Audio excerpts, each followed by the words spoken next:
And greetings to you all in the most precious name of our Lord and Savior Jesus Christ. United Evangelical Christian Church UECF Friday special meeting కి మీ అందరిని మరొకసారి క్రీస్తు నామములో శుభాలు తెలియజేస్తూ మరి Easter తర్వాత కలిగి ఉన్నటువంటి ప్రత్యేకమైనటువంటి మీటింగ్ కి మీకు వందనాలు తెలియజేస్తా ఉన్నాను. పునరుద్ధానుడైనటువంటి క్రీస్తు ప్రభువు యొక్క పునరుద్ధానాన్ని జస్ట్ 2 వారాల క్రితం మనం సెలబ్రేట్ చేసుకున్నాము.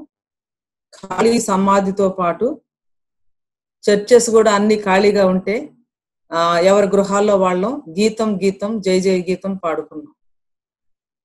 ప్రపంచం అంతా కూడా ఈ విధంగా మరి భయంకరంగా లాక్డౌన్ అయిపోయి ఉన్నటువంటి పరిస్థితుల్లో కోవిడ్ 19 కోరల్లో చిక్కుకొని separation, isolation, quarantine, fear, tears, loss, depression, dejection, death, బరియలు వీటన్నిటితో సఫర్ అవుతూ ఉంటే ఈ మారణ హోమం, ఈ మరణ మృదంగం వీటన్నిటి మధ్య దేవుడు ఎక్కడున్నాడు? అందరినీ ఇప్పుడు వేధిస్తున్న ప్రశ్న ఏంటంటే దేవుడు ఎందుకు మౌనంగా ఉన్నాడు? దేవునికి మా యెడల శ్రద్ధ లేదా? ఇది ఎప్పటికీ ఆగిపోతుంది ఈ ప్రశ్నలు. ఇంకా కొంతమంది కొంత అడ్వాన్స్డ్ గా కూడా వెళ్ళి COVID-19 తర్వాత ప్రపంచం ఎలా ఉండబోతుంది, ఏ మార్పులు ఏ రంగాల్లో రాబోతున్నాయి, ఇవి ఆలోచనలు అనాలో, ఆవేదనలు అనాలో, లేదా ఆక్రందనలు అనాలో మనకు తెలియదు, కానీ this is what is happening. ఒక విధంగా చెప్పాలంటే విశ్వం అంతా కూడా విలాప గీతాలు ఆలాపిస్తుంది. విలాప గీతాలు అంటే మనం బైబిల్లో లామెంటేషన్స్ అనే బుక్ చూస్తాము. అక్కడ ప్రవక్త ఏడుస్తూ ఉంటాడు, మాట్లాడుతూ ఉంటాడు. ఇంకెంతకాలం నీవు సమాధానం చెప్పవా, నీవు వినవా అన్నట్లు ఉంటది. కానీ సమాధానం మాత్రం రాదు అన్నమాట. సమాధానం దేవుడు ఇవ్వాల్సినటువంటి సమయంలో ఆయన చెప్పాలనుకున్నప్పుడు చెప్తారు. మీరు మరి మీడియాలో చూసారేమో కరోనా గురించి చాలా పాటలు, తర్వాత విలాప గీతాలు, దాని మీద పోస్టులు, డైలాగ్స్, వీడియోస్. ఒక్కొక్క కల్చరు పెయిన్ ని ఒక్కొక్క విధంగా ప్రాసెస్ చేస్తారు. నేను అనుకుంటాను ఈస్టర్న్ కల్చర్ లో పెయిన్ ని ఏ విధంగా అంటే పాటలు ఈ విధమైనటువంటి విధానంలో చేస్తూ ఉంటారు. మరి వెస్టర్న్ కల్చర్ లో అమెరికాలో మరి ఎలా చేస్తున్నారో నాకు తెలీదు, అది మీకు బహుశా బాగా తెలిసి ఉంటది. Each person has a very unique way of processing the pain and responding to crisis in life. మా ఇంట్లో నేను, మా వారు, మా బాబు ఉన్నాము. నేను మోర్ ఐడియలిస్ట్, సుధాకర్ గారు రియలిస్ట్, షమ్యలు ప్రాగ్మాటిస్ట్. నేను మోర్ థియలాజికల్ గా, ఇమోషనల్ గా రెస్పాండ్ అవుతాను ఏ సిచ్యుయేషన్ కైనా. ఈయనేమో మోర్ లాజికల్ గా, ప్రాక్టికల్ గా ఆలోచిస్తూ ఉంటారన్నమాట ఏదైనా. మా బాబు చాలా musical, he's a very talented musician and he's responding in his own way, writing songs or singing or spending most of his time with his guitar and all, whatever it is. The entire world is trying to process this pain and understand this pandemic and how to live at times like this. కొంతమంది ఏమో silence అయిపోతా ఉన్నారు, కొంతమంది ఏమో మాట్లాడుతూ ఉన్నారు, కొంతమంది ఏమో జోక్స్ వేసుకుంటూ టైం గడుపుతూ ఉన్నారు, కొంతమంది ఏమో జర్నలింగ్ చేస్తా ఉన్నారు. Whatever it is, everyone is trying to process the pain that they are going through. దేవుని బిడ్డలంగా, దేవుని యందు నిరీక్షణ కలిగి ఉన్నటువంటి వారంగా ఎలాంటి పరిస్థితినైనా తట్టుకోవటానికి దేవుని యొక్క వాక్యము, దేవుని యొక్క సన్నిధి, దేవుని యొక్క ఆత్మ ప్రభువు మనకు ఇచ్చారు. కాబట్టి ఈ యొక్క ఫ్రైడే ఫెలోషిప్ లో దేవుని యొక్క వాక్యంలో నుంచి ఇలాంటి హోప్లెస్ టైమ్స్ లో ఏ విధంగా మనం హోప్ కలిగి జీవించాలి. దేవుడు సైలెంట్ గా ఉన్నారని అనిపిస్తున్నప్పటికీ కూడా మనం దేవుడు సైలెంట్ గా లేరు అన్నటువంటి విషయాన్ని ఎలా అర్థం చేసుకోవాలి. నేను ధన్య సిరీస్ కి నిర్గమన స్త్రీల మీద నేను everyday I'm doing 1 hour live programme అన్నమాట. నిర్గమకాండంలో నేను నేర్చుకున్నది ఏంటంటే, ఒకటి, God's silence is not God's absence, it is preparation for something much bigger. Maybe దేవుడు సైలెంట్ గా ఉన్నట్లు మనకు అనిపిస్తున్నా ఆయన సైలెన్స్, ఆయన ఆబ్సెన్స్ కాదు, కానీ ఇంకొక పెద్ద పని కోసం దేవుడు లోకాన్ని, మనల్ని సిద్ధపరుస్తున్నారని అనుకోవచ్చు. చూడండి, పాత నిబంధనలో 400 సంవత్సరాల సైలెన్స్ తర్వాత నిర్గమనం వచ్చింది. ఇశ్రాయేలీలు అందరూ కూడా ఐగుప్తు నుంచి బయటకు వచ్చారు. అలాగే పాత క్రొత్త నిబంధనల మధ్య ఉన్నటువంటి 400 సంవత్సరాల నిశ్శబ్ద కాలంలో యేసుక్రీస్తు ప్రభువారు జన్మించడం జరిగింది. So for something bigger, something new, దేవుడు కొంత టైం అనేది తీసుకోవటం, లేదా కొంత టైంను మానవులకు ఇవ్వటం జరిగింది అనమాట. ఆల్రెడీ ఈ లాక్డౌన్ ఈ కోవిడ్ ద్వారా వచ్చినటువంటి టైం వల్ల భయము, దుఃఖము, వేదన ఇవన్నీ ఉన్నప్పటికీ కూడా on one hand God is doing some deep work in people and also among his church అని చెప్పేసి అనిపిస్తా ఉంది. ఖాళీ అయిన చర్చెస్ చూస్తున్నప్పుడు నాకు అనిపించింది, మరి అమెరికా విషయం నాకు తెలియదు, ఇక్కడ చర్చెస్ లో ఉండి కూడా చాలా మంది దేవుణ్ణి ఆఫ్లైన్ లో పెట్టి ఆన్లైన్ లో చాటింగ్లు చేసుకుంటా మెసేజెస్ పెట్టుకుంటా ఉన్నారు. అందుకోసమనే దేవుడు ఏం చేశాడంటే, సరే చర్చెస్ లో ఉండి కూడా నన్ను ఆఫ్లైన్ లో పెట్టారు కాబట్టి మీరంతా ఆన్లైన్ లో రండి, అక్కడ నేను కలుసుకుంటానని చెప్పేసి. వీ డు నాట్ నో, దేవుడు మన మీద ఒక ప్రాక్టికల్ జోక్ వేశారేమో. Now we are trying desperately to meet with God online and to get connected to him. So మనం ఇప్పుడున్నటువంటి యొక్క నిరుత్సాహకరమైనటువంటి, నిర్లిప్తమైనటువంటి, నిరాశజనకమైనటువంటి పరిస్థితుల్లో నిరీక్షణ కలిగి నిరీక్షణ ప్రజలంగా ఎలా జీవించాలి అన్నటువంటి విషయాన్ని దేవుని వాక్యంలో నుంచి యెషయా గ్రంథం 8వ అధ్యాయం 2 వచనాలు మనం చదువుదాము. ఎవరైనా చదువుతారండి? యెషయా గ్రంథం 8వ అధ్యాయము 17, 18 వచనాలు స్క్రీన్ మీద కూడా ఉంది. యెషయా గ్రంథం 8వ అధ్యాయము, సరే నేను చదువుతున్నాను, 17, 18 వచనాలు చదువుతారమ్మా? Very good. యాకోబు వంశమునకు తన ముఖమును మరుగు చేసుకుని యెహోవాను నమ్ముకొను నేను ఎదురు చూచుచున్నాను, ఆయన కొరకు నేను కనిపెట్టుచున్నాను. ఇదిగో నేనును యెహోవా నాకిచ్చిన పిల్లలను సియోను కొండ మీద నివసించు సైన్యములకు అధిపతియగు యెహోవా వలన వాళ్ళని సూచనలుగాను మహత్కార్యములుగాను ఇశ్రాయేలీయుల మధ్య ఉన్నాము. అద్భుతమైన మాటలు. యాకోబు వంశమునకు తన ముఖమును మరుగు చేసుకొను యెహోవాను నమ్ముకొను నేను ఎదురు చూచుచున్నాను, ఆయన కొరకు నేను కనిపెట్టుచున్నాను. ఇదిగో నేనును యెహోవా నాకిచ్చిన పిల్లలను సియోను కొండ మీద నివసించు సైన్యములకు అధిపతియగు యెహోవా వలని సూచనలుగాను మహత్కార్యములుగాను ఇశ్రాయేలీయుల మధ్య ఉన్నాము. యెహోవా తన ముఖాన్ని మరుగు చేసుకున్నాడు. అది ఎవిడెంట్ గా మనకి అర్థమవుతుంది. God's silence is not God's absence అని చెప్పేసి అనుకున్నాము. బట్ ఫర్ సమ్ రీజన్ దేవుడు ఇన్వాల్వ్ అయ్యి ఉన్నారు very actively. But at the same time మనము విజిబుల్ గా ఆయన యొక్క ప్రజెన్స్ ను చూడటానికి మాత్రము అనిపిస్తుంది దేవుడు తన ముఖాన్ని మరుగు చేసుకున్నారా అని చెప్పేసి. ఇశ్రాయేలు చరిత్రలో కూడా యాకోబు వంశానికి తాను ఏర్పరచుకున్నటువంటి ప్రజలకు, ఇశ్రాయేలీయులకు, యూదా వారికి ఆయన తన ముఖాన్ని ఒక సమయంలో మరుగు చేసుకున్నారు. అప్పుడు ప్రవక్త చాలా విలపిస్తూ విలాప గీతాలు పలుకుతూ విలాప గీతాలు ఆయన పాడుతూ ఏమంటా ఉన్నాడంటే, అలాంటి పరిస్థితుల్లో కూడా, హోప్లెస్ సిచ్యుయేషన్స్ లో కూడా నేనైతే చాలా నిరీక్షణతో ఉంటాను, నేనైతే చాలా దేవుణ్ణి నమ్ముకుంటాను. ఆయన అంటున్నటువంటి మాట ఏంటంటే, ఆ వర్బ్స్ ను గమనించండి. యెహోవాను నమ్ముకొను నేను యెహోవాను నమ్ముకుంటాను, యెహోవా కోసం నేను ఎదురు చూస్తాను, నేను ఎదురు చూస్తున్నాను. అంతేకాదు ఆయన కొరకు నేను కనిపెట్టుచున్నాను. ఆయన వరకు మాత్రమే ఇది పరిమితం కాదు, తన కుటుంబాన్ని గురించి కూడా చెప్తా ఉన్నాడు. ఏమని చెప్తా ఉన్నాడు తన కుటుంబాన్ని గురించి? ఇదిగో నేనును యెహోవా నాకిచ్చిన పిల్లలను సియోను కొండ మీద నివసించు సైన్యములకు అధిపతియగు యెహోవా వలని సూచనలుగాను మహత్కార్యములుగాను ఇశ్రాయేలీయుల మధ్య ఉన్నాము. ఈ మిగిలినటువంటి టైంలో నేను ఏమి చూడబోతున్నానంటే, యెషయా ఎవరు, ఆయన కుటుంబం ఎవరు, ఆయన భార్య ఎవరు, ఆయన పిల్లలు ఎవరు, వాళ్ళు ఎక్కడున్నారు, ఏం పని చేశారు, ఎలాంటి పరిస్థితుల్లో ఉన్నారు, వారు జీవించినటువంటి సమయంలో ఇశ్రాయేలు చరిత్రలో మరి ఆధ్యాత్మికంగా ఎలా ఉన్నారు, వారు తర్వాత పొలిటికల్ గా ఎలా ఉంది, అక్కడ సాంఘికంగా వాతావరణం ఎలా ఉంది, మరి యెషయా మరి ఎలాంటి పరిస్థితుల్లో నేను దేవుని నమ్ముకుంటాను, ఎలాంటి హోప్లెస్ సిచ్యుయేషన్స్ లో దేవుని యందు గొప్ప నిరీక్షణ కలిగి ఆయన జీవించాడు. ఆ కుటుంబం నుంచి, అప్పుడు యెషయా ఎదుర్కొన్నటువంటి పరిస్థితుల నుంచి, ఈ రోజున ఈ COVID-19 క్రైసిస్ లో గుండా, COVID-19 పాండమిక్ లో గుండా, ఈ హోప్లెస్ సిచ్యుయేషన్స్ లో గుండా వెళ్తున్నటువంటి మనకు యెషయా కుటుంబం ఇచ్చే వర్తమానం ఏంటి, ఇవి మరి అందరితో కలిసి నేను ముచ్చటించాలి అని చెప్పేసి ఆశపడతా ఉన్నాను. బుక్ ఆఫ్ ఐజాయాని చాలా సార్లు మనం చదువుంటాము, కానీ చాలా ఇంట్రెస్టింగ్ బుక్. బహుశా మీరంతా గమనించి ఉంటారు, ఒకసారి మళ్ళీ రివ్యూ చేస్తున్నాను. యెషయా గ్రంథంలో 66 పుస్తకాలు ఉన్నాయి, 66 అధ్యాయాలు ఉన్నాయి. బైబిల్లో 66 పుస్తకాలు ఉన్నాయి. ఈ 66 చాప్టర్స్ లో కూడా 30 చాప్టర్స్ ఏమో దేవుని జడ్జిమెంట్ గురించి మాట్లాడితే, మిగిలిన 27 చాప్టర్స్ దేవుని యొక్క ఆదరణ గురించి మాట్లాడుతాయి. అంటే బైబిల్లో 66 పుస్తకాల్లో పాత నిబంధన 39 పుస్తకాలు, నూతన నిబంధన 27 పుస్తకాలు ఎలా ఉన్నాయో, అలాగే యెషయా పుస్తకంలోనే ఈ 66 అధ్యాయాల్లో 39 అధ్యాయాలేమో దేవుని యొక్క జడ్జిమెంట్ గురించి మాట్లాడితే, మిగిలిన అధ్యాయాలు 27 అధ్యాయాలు కూడా దేవుని యొక్క ఆదరణ గురించి మాట్లాడతాయి. 39వ అధ్యాయం అయిపోయి 40వ అధ్యాయం వచ్చిందో లేదో చూడండి, వెంటనే ఓదార్చుడి ఓదార్చుడి నా యొక్క ప్రజలను ఓదార్చుడి అనే దాంతో, కంఫర్ట్ అనే దాంతో మొదలవుతుంది. మీ దేవుడు సెలవిచ్చిన మాట ఏదనగా యెషయా 40:1, నా జనులను ఓదార్చుడి ఓదార్చుడి, యెరూషలేముతో ప్రేమగా మాటలాడి, ఆమె యుద్ధ కాలము సమాప్తమాయను. యెషయాని చాలా మంది ఏమంటారంటే దీన్ని 5th గాస్పెల్ అని కూడా అంటారు. ఆయన్నేమో ఇవాంజలికల్ ప్రాఫిట్ అంటారు. 5th గాస్పెల్ అని ఎందుకు అంటారంటే, ఇథియోపియా నుంచి వచ్చినటువంటి నపుంసకుడు తన రథంలో యెషయా గ్రంథాన్ని చదువుతూ ఉంటాడు.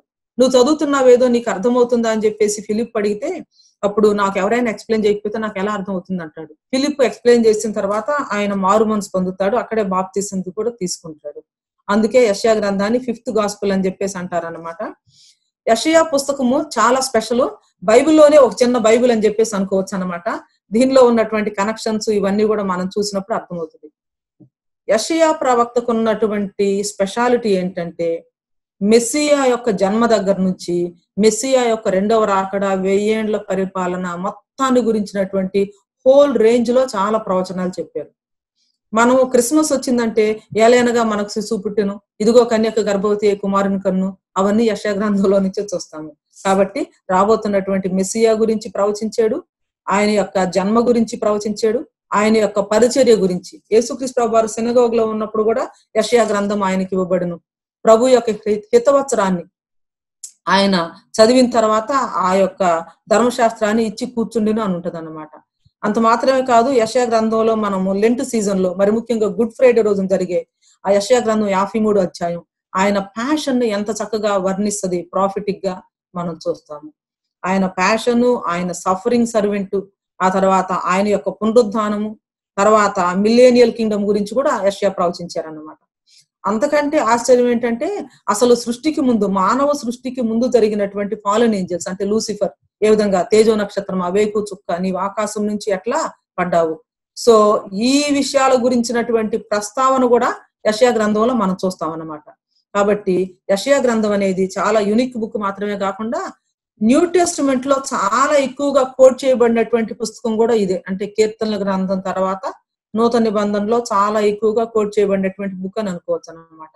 మత్తయి సువార్తలో ఎన్నిసార్లు ఉన్నాయో చూడండి, 9 సార్లు. మార్కు సువార్తలో 6 సార్లు, లూకా సువార్తలో, ఆ తర్వాత యోహాను సువార్తలో, అపోస్తుల కార్యాల్లో, రోమీలకు రాసిన పత్రికలో, ఆ తర్వాత కొరింథీలకు రాసిన పత్రికలో, పేతురు రాసిన పత్రికలో, ఇతరులు రాసినటువంటి దానిలో అన్నిట్లో కూడా మరి చాలా ఎక్కువగా కోట్ చేయబడినటువంటి పుస్తకము. యెషయా యొక్క దర్శనాన్ని గురించి గాని, యెషయాకి దేవుడు ఇచ్చినటువంటి భారాన్ని గురించి గాని, ఆయనకు దేవుడు ఇచ్చినటువంటి కమిషన్ గురించి గాని, ఆయనకున్నటువంటి మిషన్ గురించి గాని, ఆయన చేసినటువంటి ప్రొక్లమేషన్ గురించి గాని, ఇవన్నీ కూడా మనం చూస్తాం అన్నమాట. అయితే ఇప్పుడు ప్రత్యేకించి యెషయా కుటుంబాన్ని మనం చూడబోతా ఉన్నాం. మనము చదివినటువంటి యొక్క యెషయా గ్రంథం 8వ అధ్యాయంలో ఉన్నటువంటి ఈ 2 వచనాల వెలుగులో మనం యెషయా కుటుంబాన్ని ఒకసారి మనం చూద్దాం. మీకు ఎవరికైనా ఫ్యామిలీ అంతా కూడా ఒకే ప్రొఫెషన్ లో ఉన్న వాళ్ళు తెలుసుంటారు. అంతా ఒకే మొత్తం ఫ్యామిలీ అంతా డాక్టర్లు ఉన్నవాళ్ళు, లేదా ప్రీచర్స్ ఉన్నవాళ్ళు, లేదా లాయర్స్ ఉన్నవాళ్ళు ఇలా ఉంటారు. అయితే పాత నిబంధనలో యెషయా కుటుంబం యొక్క స్పెషాలిటీ ఏమిటంటే, వారంతా కూడా ప్రాఫిట్స్. అంటే భార్య ప్రాఫిట్ అంటే ప్రవక్తి, భర్త ప్రవక్త, పిల్లలు కూడా బుడ్డి ప్రవక్తలు అని చెప్పేసి వాళ్ళ పేర్లను బట్టి మనం తెలుసుకోవచ్చు అన్నమాట. ఏంటో ఒకసారి మనం చూద్దాం. యెషయా గ్రంథం 8వ అధ్యాయము 1వ వచనం. మరియు యెహోవా, నీవు గొప్ప పలక తీసుకొని మహేరుషాలాల్ హాష్బజ్ అను మాటలు సామాన్యమైన అక్షరములతో దాని మీద వ్రాయము. నా నిమిత్తం నమ్మకమైన సాక్ష్యం పలుకుటకు యాజకుడైన ఊరియాను, ఎబెరెకియా కుమారుడైన జకర్యాను సాక్షులుగా పెట్టేదమని నాతో చెప్పెను. నేను ప్రవక్తి యొద్దకు పోతిని, ఆమె గర్భవతి అయి కుమారుని కనగా యెహోవా అతనికి మహేరుషాలాల్ హాష్బజ్ అని పేరు పెట్టమని. యెషయా ప్రవక్త, భార్య ప్రవక్తి, వాళ్ళకు కుమారుడు పుడితే ఆ కుమారునికి దేవుడు ఏమని పేరు పెట్టమన్నారంటే మహేరుషాలాల్ హాష్బజ్. ఇదేంటబ్బా చాలా వింతగా ఉంది నేము. ఈ నేమ్ కనుక ఈ రోజున పిల్లలకి ఎవరికైనా పెడితే అమ్మా లేకపోతే daddy what is this is very weird అంటారు కదా. అయితే ఇక్కడ మహేరుషాలాల్ హాష్బజ్ అనే పేరు యొక్క అర్థం కూడా క్రిందే ఉంది. మహేరుషాలాల్ హాష్బజ్ అనే మాటకు హిబ్రూలో అర్థము త్వరితముగా దోపుడగును, ఆతురముగా కొల్ల పెట్టబడును. ఆతురముగా కొల్ల పెట్టబడును. ఎందుకంటే యెషయా, నేనును యెహోవా నాకు ఇచ్చిన పిల్లలను, here am I and the children the Lord has given me, we're like signs and symbols in Israel from the Lord almighty who dwells on Mount Zion అని చెప్పేసి అనుకున్నాం కదా. కాబట్టి ఏమిటి ఈ సింబల్స్ అంటే వీరు ఏమి తెలియపరుస్తున్నారు అనేది మనం చూడబోతా ఉన్నాం. యెషయాకు ఉన్నటువంటి ఈ కొడుకు పేరేంటంటే త్వరితముగా దోపుడగును ఆతురముగా కొల్లపెట్టబడును. అంటే ఇశ్రాయేలు మీదకు రాబోతున్నటువంటి జడ్జిమెంట్, ఇశ్రాయేలును యూదాను దేవుడు ఏ విధంగా అశూరీయుల చేతికి అప్పగించబోతున్నాడు, చెరలోనికి తీసుకొని వెళ్ళబోతా ఉన్నాడు, వారు ఎలా వీరిని దోచుకోబోతా ఉన్నారు, ఏం జరగబోతుంది నేషన్ కి అన్నటువంటి విషయాన్ని సింబాలిక్ గా తెలియపరిచే పేరే మహేరుషలాల్ హాష్బజ్ అన్నమాట. అయితే యెషయాకి ఇంకొక కుమారుడు కూడా ఉన్నాడు. ఆ కుమారుని పేరేంటంటే యెషయా గ్రంథం 6వ అధ్యాయం 3వ వచనంలో ఉంది, షయర్యాషువు. యెషయా 6:3. అప్పుడు యెహోవా యెషయాతో ఇలాగు సెలవిచ్చెను, ఆహాజును ఎదుర్కొనుటకు నీవును నీ కుమారుడైన షయర్యాషువును చాకిరేవు మార్గమున పై కోనేటి కాలువకు పోయి నీవును నీ కుమారుడైనటువంటి షయర్యాషువు 6:7. Then the Lord said to Isaiah, go out, you and your son Sheyar-Yashub, to meet Ahaz at the end of the aqueduct of Upper Pool on the road. So Sheyar-Yashub అంటే అర్థం ఏంటంటే the remnant will return with repentance. మహేరుషలాల్ హాష్బజ్ అంటే త్వరితముగా దోపుడగును ఆతురముగా కొల్లపెట్టబడును అని అర్థము. షయర్యాషుబ్ అంటే అర్థం ఏంటంటే remnant will return with repentance అంటే శేషము పశ్చాత్తాపంతో తిరిగి వస్తారని. అంటే యెషయా కుమారుల యొక్క ఇద్దరు పేర్లు కూడా ఇశ్రాయేలు చరిత్రలో ఏం జరగబోతా ఉన్నాయో అవి తెలియజేస్తాను.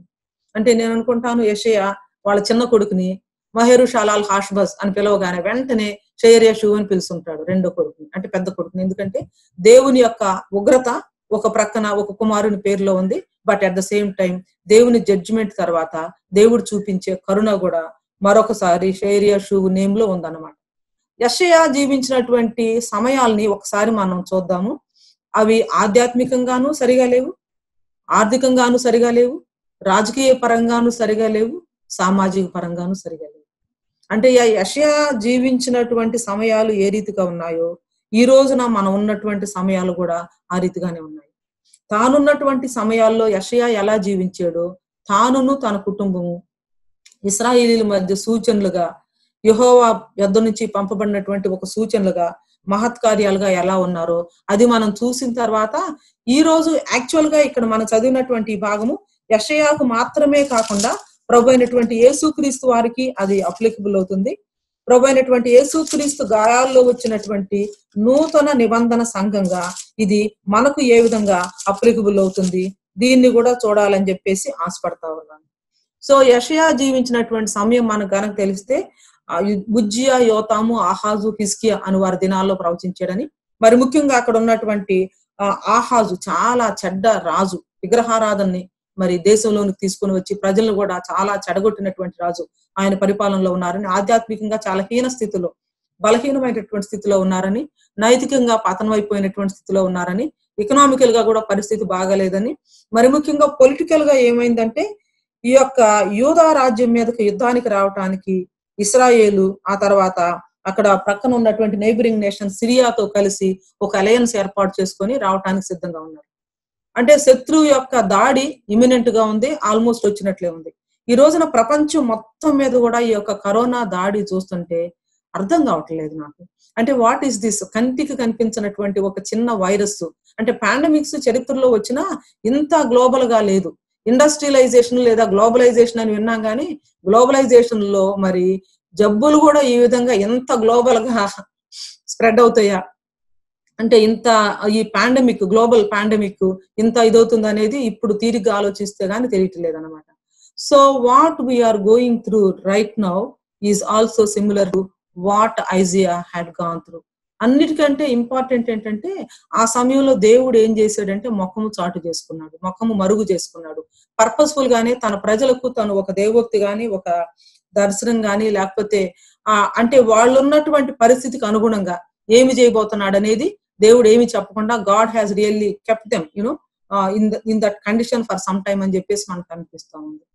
అలాంటి పరిస్థితుల్లో యెషయా, అలాంటి డార్క్ టైమ్స్ లో యెషయా ఏ విధంగా జీవించాడు అనేది కనుక చూస్తే యెషయా పేరేంటంటే అర్థము యెహోవా రక్షించును. యెషయా, యేసయ్య, జాషువా ఇవన్నీ కూడా యెషూవా, ఇవన్నీ కూడా ఒకే పేరు అన్నమాట. యెషూవా అంటే ఆయన రక్షిస్తాడు, తన ప్రజలను రక్షిస్తాడు.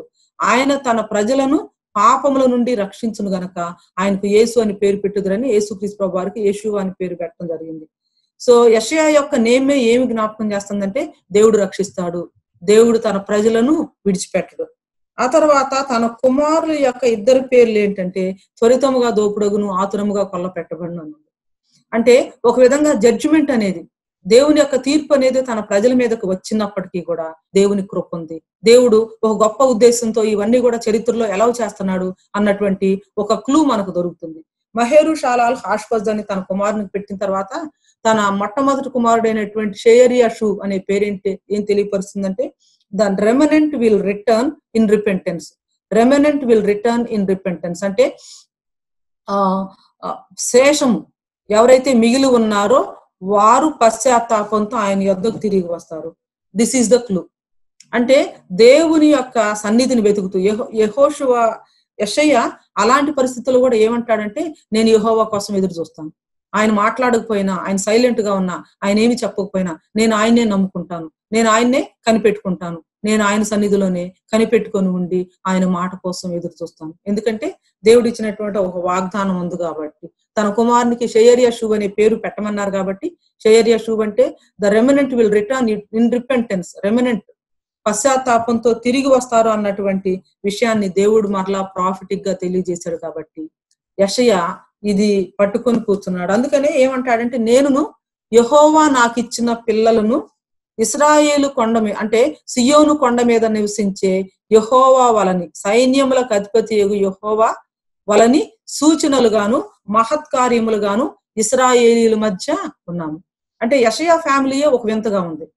ఆయన ప్రవక్త, భార్య ప్రవక్తి, పిల్లలిద్దరి కూడా ప్రాఫిటిక్ నేమ్స్. వారి కుటుంబంలో వాళ్ళ పేర్లే దేవుడు ఇశ్రాయేలు చరిత్రలో ఏం చేయబోతున్నాడు అన్నది చూపించడం మాత్రమే కాకుండా ఏం చేస్తే ఇప్పుడున్నటువంటి పరిస్థితి నుంచి విడుదల వస్తుంది అన్నది కూడా వీళ్ళ యొక్క మాటల్లో లేదా వీరి యొక్క పేర్లలో కనిపిస్తా ఉంది. యెషయా చెప్పినటువంటి ఈ మాటను ఒకసారి మనం చూద్దాము. యాకోబు వంశమునకు తన ముఖము మరుగు చేసిన, యాకోబు వంశమునకు తన ముఖమును మరుగు చేసుకొను యెహోవాను నేను నమ్ముకొనుచున్నాను, నేను ఎదురు చూస్తున్నాను, నేను ఆయన కొరకు కనిపెట్టుచున్నాను. నమ్ముకోవటం, ఎదురు చూడటం, కనిపెట్టడం. ఇలాంటి డార్క్ టైమ్స్ లో, ఇలాంటి టఫ్ టైమ్స్ లో, ఇలాంటి నిరాశాజనకమైనటువంటి పరిస్థితుల్లో, ఇలాంటి నిస్పృహ నిర్లిప్తత ఆవరించి ఉన్నటువంటి పరిస్థితుల్లో మనం జ్ఞాపకం చేసుకోవాల్సింది ఏంటంటే దేవుడు సైన్యములకు అధిపతియగు యెహోవా, ఆయన సింహాసనం మీద ఆసీనుడై ఉన్నారు. నిజానికి యెషయా గ్రంథం 6వ అధ్యాయంలో గనక మనం చూస్తే అక్కడ ఏముంటదంటే రాజైన ఉజ్జియా మృతి నొందిన సంవత్సరమున అత్యున్నతమైన సింహాసనం ముందు ప్రభువు ఆసీనుడై ఉండగా నేను చూచితిని అని ఉంటది. ఆ తర్వాత 9వ అధ్యాయంలో చూస్తే అయినను వేదన పొందిన దేశం మీద మబ్బు నిలవలేదు, వేదన పొందిన దేశం మీద మబ్బు నిలవలేదు. అంటే దేశాలన్నీ కూడా డిస్ట్రెస్ గురవుతున్నాయి. We're going through a period of national and international distress in a sense of depression, in a sense of భయంకరమైనటువంటి బాధ, వేదన, దుఃఖము, ఇలాంటి పరిస్థితుల్లో గుండా వెళ్తున్నాము. అయితే ఆ వేదన పొందిన దేశం మీద మబ్బు నిలవలేదు. ఆ తర్వాత 2వ వచనంలో కూడా అది messianic prophecy, but still it is applicable to our times. చీకట్లో నడుచు జనులు గొప్ప వెలుగును చూస్తున్నారు, మరణ ఛాయ గల దేశ నివాసుల మీద వెలుగు ప్రకాశించుతున్నది. మరణంలోను, మరణ ఛాయలోను, డెత్ లోను, డిజెక్షన్ లోను, డిప్రెషన్ లోను, వార్ లోను, ఐసోలేషన్ లోను, క్వారంటైన్ కండిషన్స్ లోను, ఇలాంటి కండిషన్స్ లోను ఉన్నటువంటి ప్రపంచానికి దేవుడు విడిచిపెట్టలేదు. God is involved very much in our pain. Hour God is not an absentee God.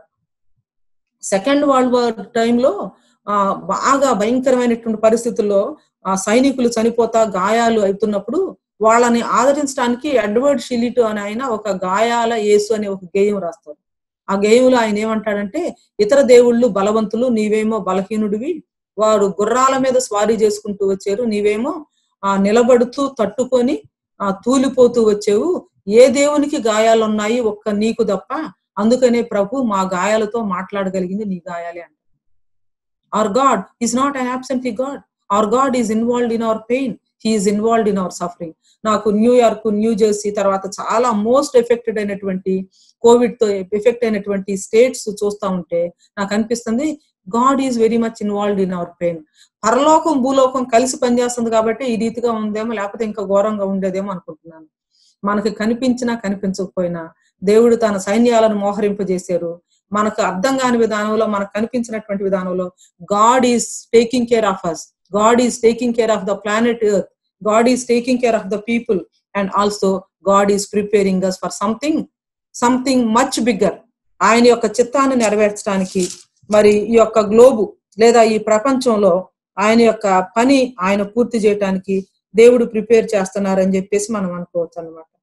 ఇక్కడ యెషయా ఇలాంటి డిస్ట్రెస్ టైంలో, కష్టమైనటువంటి క్లిష్టమైనటువంటి పరిస్థితుల్లో ఒక హోప్ తో జీవించాడు. ఆ హోప్ ఏమిటి అంటే దేవుని బట్టి తనకు వచ్చినటువంటి హోప్, దేవుని వాక్యాన్ని వచ్చినటువంటి హోప్, దేవుని యొక్క వాగ్దానాన్ని బట్టి ఇచ్చినటువంటి హోప్, ప్రాఫిటిక్ గా ఆయన ఇచ్చినటువంటి ఆ పేర్లు, వాటి వెనక ఉన్నటువంటి అర్థాలు, వీటన్నిటిని బట్టి ఉన్నటువంటి దాన్ని బట్టి he was in prayer, he was worshipping the lord, he was trusting in the lord, he was waiting for him, and he was also కుటుంబంగా మరి కలిసి దేవుని స్తుతించడం, ఆరాధించడమే కాకుండా ఇశ్రాయేలీల యొక్క దేవుడైనటువంటి యెహోవా, సైన్యములకు అధిపతి యెహోవా వలన సూచనలుగా, మహత్కార్యాలుగా వారు ఎలా ఉన్నారో చెప్తారు.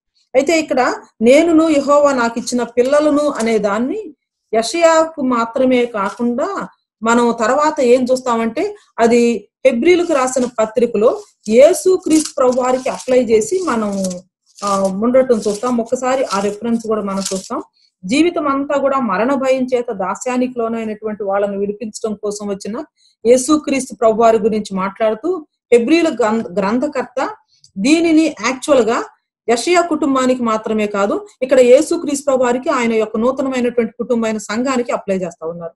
చూద్దాము. హెబ్రీలకు రాసిన పత్రిక 2వ అధ్యాయము 10వ వచనం నుంచి, ఎవరి నిమిత్తము సమస్తమును ఉన్నవో, ఎవని వలన సమస్తమును కలుగుతున్నవో, ఆయన అనేకులైన కుమారులను మహిమకు తెచ్చుచుండగా వారి రక్షణకర్తను శ్రమల ద్వారా సంపూర్ణునిగా చేయుట ఆయనకు తగును. పరిశుద్ధపరచు వారికిని పరిశుద్ధపరచబడు వారికిని అందరికీ ఒక్కటే మూలము. ఈ హేతువు చేత వారిని సహోదరులని పిలుచుటకు ఆయన సిగ్గుపడక, నీ నామమును నా సహోదరులకు ప్రచురపరతును, సమాజము మధ్య నీ కీర్తిని గానము చేతును అనను. నేను ఆయన్ను నమ్ముకొని యుందును అనియు, ఇదిగో నేనును దేవుడు నాకిచ్చిన పిల్లలను అనియు చెప్తున్నాడు. కాబట్టి ఆ పిల్లలు రక్త మాంసములు గల వారైనందున ఆ ప్రకారమే మరణము యొక్క బలము గల వాణ్ణి, అనగా అపవాదిని మరణము ద్వారా నశింపజేయుటకును జీవితమంతయు మరణ భయము చేత దాస్యమునకులో నేను వారిని విడిపించుటకును ఆయన రక్త మాంసముల్లో పాలువారాయి. ప్రభు మన పెయిన్ లో ఇన్వాల్వ్ అయి ఉన్నాడు. హీఈస్ నాట్ సైలెంట్ అని చెప్పేసి మనం అనుకున్నాం కదా. కాలం సంపూర్ణమైనప్పుడు హిస్టారిక్ గా ఆయన చరిత్రలోనికి దిగి వచ్చాడు. ఆయన మన మానవత్వాన్ని ధరించుకున్నాడు, అంటే మన శరీరాన్ని ఆయన ధరించుకున్నాడు. ఆయన మనతో పాటు రక్త మాంసాల్లో పాలువారయ్యాడు. యోహాను సువార్త 1వ అధ్యాయం చూస్తున్నప్పుడు నాకు ఎంత అద్భుతం అనిపిస్తుంది అంటే, వాక్యమైనటువంటి ఆయన శరీరం అయ్యాడు. లాగాస్ బికేమ్ సార్కాస్. ఆ తర్వాత దేవుడైనటువంటి ఆయన మానవుడయ్యాడు. థేయాస్ అంటే గాడ్ బికేమ్ ఆంథ్రోపాస్, మ్యాన్. అంతేకాకుండా ఆయన ప్రభు అయినటువంటి ఆయన సర్వెంట్, డూలాస్ అయ్యాడు. కాలం పరిపూర్ణమైనప్పుడు ఆ పిల్లలు జీవితం అంతా మరణ భయం చేత దాస్యానికి లోనైనటువంటి వారిని విడిపించడం కోసం ఆయన ఏమయ్యాడంటే రక్త మాంసాల్లో పాలువారయ్యాడు. సో ఇక్కడ యెషయాకి ఆయన రక్త మాంసాల్లో పాలువారయ్యి భూమి మీద జీవించి సిలువలో మరణిస్తా ఉన్నప్పుడు తండ్రి ఏం చేశారంటే తన ముఖాన్ని మరుగు చేసుకున్నాడు. కుమారుడు సిలువ మీద ఉండి నా దేవా నన్నేలా చెయ్యి విడనాడితివి అన్నటువంటి విషయాన్ని మనందరం గుడ్ ఫ్రైడే రోజున ధ్యానించాం కదా. అయితే ఆయన మరి తండ్రి ఆయన చేతిని విడనాడింది. ఎందుకంటే ఆ విడనాడబట్టంలో నుంచి గొప్ప కలయిక వచ్చింది, ఆ చీకట్లో నుంచి గొప్ప వెలుగు వచ్చింది, ఆ మరణంలో నుంచి గొప్ప జీవం వచ్చింది. కుమారునికి నో అని చెప్పి తండ్రి చెప్పడం వలన మనందరికీ కూడా ఎస్ అని చెప్పాడు. సో దానిని కోట్ చేసి ఇక్కడ యెషయాలో ఉన్నటువంటి దాన్ని కోట్ చేసి ఇక్కడ హెబ్రీ గ్రంథకర్త ఏమంటారంటే, జీవితం అంతా కూడా మరణ భయం చేత దాస్యానికులో అయినటువంటి మనల్ని విడిపించడం కోసం ఆయన రక్త మాంసాల్లో పాలువారయ్యారు. కాబట్టి మన యొక్క రక్షణకర్తే అనేకమైనటువంటి శ్రమల ద్వారా వెళ్ళవలసి వచ్చినప్పుడు మనం కూడా వెళ్తాం. ఈ రోజున నూతన నిబంధన సంఘంగా ఆయన బిడ్డలంగా, ఆయన రక్తం ద్వారా కడగబడిన వాళ్ళంగా, ఆయన రక్తం ద్వారా కొనబడిన వాళ్ళంగా, స్వరక్తం ఇచ్చి సంపాదించినటువంటి ఆయన సంఘంలో భాగాలుగా మరణ భయాన్ని దేవుడు తీసివేశాడు. సాధారణంగా పునరుద్ధానం తర్వాత, ఈస్టర్ తర్వాత నేను ఎప్పుడు ఎలా ఫీల్ అవుతానంటే, సంభవ్ after 40 days of prayer and fasting and all that I feel, పునరుద్ధానం అయిపోయిన తర్వాత దేహం అంతా కూడా పునరుద్ధాన శక్తితో, బలంతో ఉరకలు వేస్తున్నటువంటి శక్తి, ఉత్సాహం, నిరీక్షణ, ప్రోత్సాహం, బలం వచ్చినట్లు అనిపిస్తుంది అనమాట. Yes, our hope is in the cross, our hope is in the Lord, our hope is in the king of kings and the lord of lords, our hope is in the one who has defeated death. ఖాళీ సమాధిలో మరణమును ఖైదీగా చేసిన నీవే కదా అని చెప్పేసి మాసిలమణి గారు హే ప్రభు యేసు పాటలో చాలా అద్భుతంగా ఒక వచనాన్ని రాశారు. ఖాళీ సమాధిలో మరణమును ఖైదీగా చేసిన నీవే కదా అని. అంటే మరణాన్ని సమాధిలోకి తీసుకెళ్లి సమాధిలో మరణాన్ని బంధించి యేసుక్రీస్తు ప్రభు వారు నీటుగా వచ్చారని. కాబట్టి ఈ రోజున డయింగ్ వరల్డ్ కి, మరణ భయంతో ఉన్నటువంటి లోకానికి, మరణం వస్తదేమో, మరణం ఒకవేళ మన డోరు తడతదేమో, ఒకవేళ కరోనా మన ఇంటికి కూడా వస్తే పరిస్థితి ఏంటి అని చెప్పేసి నిన్న ఒక ఫ్రెండ్ మరి యుఎస్ నుంచి మాట్లాడుతూ ఉన్నప్పుడు, ఇక్కడ చాలా ఎక్కువ అవుతా ఉన్నాయి, నాకు ఒక స్టేజ్ లో ఏమనిపించింది అంటే, what if corona knocks our door అని చెప్పేసి అన్నారనమాట. నేను చెప్పాను, ఎస్, మనం భయపడాల్సిన అవసరము లేదు. మరణాన్ని జయించి తిరిగి లేచినటువంటి ప్రభు మనతో ఉన్నారు. మరణం తర్వాత లైఫ్ అనేది ఒక న్యూ లైఫ్, హోప్ ఉన్నటువంటి పరిస్థితి మనకుంది. కాబట్టి ఈ పరిస్థితిని చాలా ధైర్యంగా ఎదుర్కోవటానికి తగిన సామర్థ్యం గాని, సత్తా గాని ఉన్నటువంటి వాళ్ళం మనమే అనుకుంటున్నాము. We have great hope to offer to the dying world, we have great words to tell. అంటే శిష్యునికి తగినటువంటి నోరు దేవుడు మనకిచ్చారు. అలసిపోయినటువంటి వాళ్ళని, దుఃఖంలో ఉన్న వారిని, వేదనలో ఉన్న వారిని ఓదార్చడానికి శిష్యునికి తగినటువంటి నోరు దేవుడు మనకు దయచేశారు. కాబట్టి ఈ నిరుత్సాహ సమయాల్లో, నిరుత్సాహ పరిస్థితుల్లో, నిస్పృహ సమయాల్లో, హోప్ లేదు అన్నట్లుగా కనిపిస్తున్నటువంటి సమయాల్లో మనం జ్ఞాపకం చేసుకోవాల్సింది ఏంటంటే, our God is a great God of hope. అంటే ఎలాంటి పరిస్థితుల్లో కూడా గొప్ప ఆదరణ, గొప్ప బలము, గొప్ప నిరీక్షణ మనకి దేవుని వాక్యంలో నుంచి చూస్తాము. పేతురు గారు ఇంకొక మాట జ్ఞాపకం చేస్తారు. ఆ మాట ఒకసారి నేను చదివి ముగించాలని ఆశపడతా ఉన్నాను. పేతురు రాసినటువంటి మొదటి పత్రిక 5వ అధ్యాయము. తన నిత్య మహిమకు క్రీస్తునందు మిమ్మును పిలిచిన సర్వకృపానిధియగు దేవుడు కొంచెము కాలము మీరు శ్రమపడిన పిమ్మట తానే మిమ్మును పూర్ణులనుగా చేసి స్థిరపరచి బలపరచును. యుగ యుగములకు ప్రభావం ఆయనకు కలుగునుగాక. ఆమె. ఎస్, కొంచెం కాలం మనం శ్రమపడిన పిమ్మట ఆయన తానే మనలను పూర్ణులనుగా చేసి స్థిరపరచి బలపరచును. యెషయా టైమ్స్ లో పరిస్థితులు ఏమీ బాగాలేవు, ఏ విధంగానూ బాగాలేవు. అయితే కుటుంబము, యెషయా పేరు, వాళ్ళ పిల్లల పేర్లు, దేవుడిచ్చినటువంటి మాటలు, ఆయన వాగ్దానాలు, ప్రభు కనుమరుగ్గా ఉన్నటువంటి సమయంలో, ఆయన తన ముఖమును మరుగు చేసుకున్నటువంటి సమయంలో కూడా యెహోవాను నమ్ముకొని ఎదురు చూస్తూ ఆయన కోసం కనిపెట్టుకొని జీవించారు. ఆ తర్వాత ఇశ్రాయేలు చరిత్రలో యెషయా కుటుంబం పోషించినటువంటి పాత్ర మనం చూసాం.